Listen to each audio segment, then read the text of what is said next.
మనిషి జీవితంలో ఒక పెద్ద మాయ ఉంది.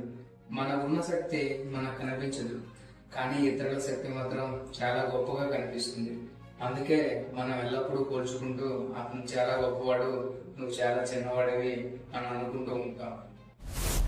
కానీ నిజమేమిటంటే మన శక్తి మనలోనే ఉంది. దాన్ని గుర్తించగలిగితే మనం ప్రపంచాన్ని మార్చగలం. ఈ సత్యాన్ని మనకు చెప్పే ఒక అద్భుతమైన కథ ఉంది. అదే రాయిని పూసే మనిషి కథ. వెల్కమ్ టు మై ఛానల్ ఆలోచించు. ఇప్పుడు ఆ కథని మన యూట్యూబ్ ఛానల్లో తెలుసుకుందాం. ఒకప్పుడు రాయిని కోసే మనిషి ఉండేవాడు. ఎండలో చెమటలు కారుస్తూ ప్రారంభించేవాడు. కానీ అతని మనసులో అసంతృప్తి. నా జీవితం చిన్నది, నేను శక్తివంతుడిని కావాలి అని అనుకున్నాడు. అతను కోరుకున్నాడు, నేను వ్యాపారి కావాలి. వెంటనే అతను ధనవంతుడైన వ్యాపారి అయ్యాడు. కానీ ఒకరోజు రాజును చూసి రాజు మరింత శక్తివంతుడు అని అనుకున్నాడు.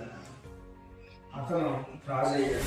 కానీ సూర్యుడు తన కాంతితో రాజును మించి వెలిగాడు. అతను సూర్యుడే గొప్పవాడు అని అనుకున్నాడు. సూర్యుడయ్యాడు, కానీ మేఘం అతని కాంతిని ఆపేసింది. మేఘం అయ్యాడు, కానీ గాలి అతన్ని తోసేసింది. గాలి అయ్యాడు, కానీ ఒక పెద్ద రాయి అతన్ని ఆపేసింది.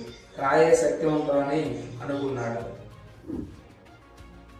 రాయి అయ్యాడు, కానీ ఒకరోజు రాయి కోసే మనిషి వచ్చి తనను కొయ్యడం మొదలు పెట్టాడు.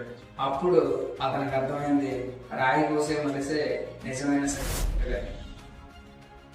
మనిషి శక్తి ఇతరుల్లో కాదు, మనలోనే ఉంది. రాయి కోసే మనిషిలాగా మనం మన పనిని పట్టుదలతో చేస్తే ప్రపంచం మన ముందు తల ఉంచుతుంది. గమనించు, నీ శక్తి నీలోనే ఉంది. దాన్ని గుర్తించు, దాన్ని ఉపయోగించు, దాన్ని ఈ ప్రపంచానికి చూపించు. Stop comparing, start believing. ఈ శక్తి నీలోనే ఉంది. ఈ కథ మీలో ఎలాంటి స్ఫూర్తిని నింపిందో కింద కామెంట్ సెక్షన్లో తెలపండి.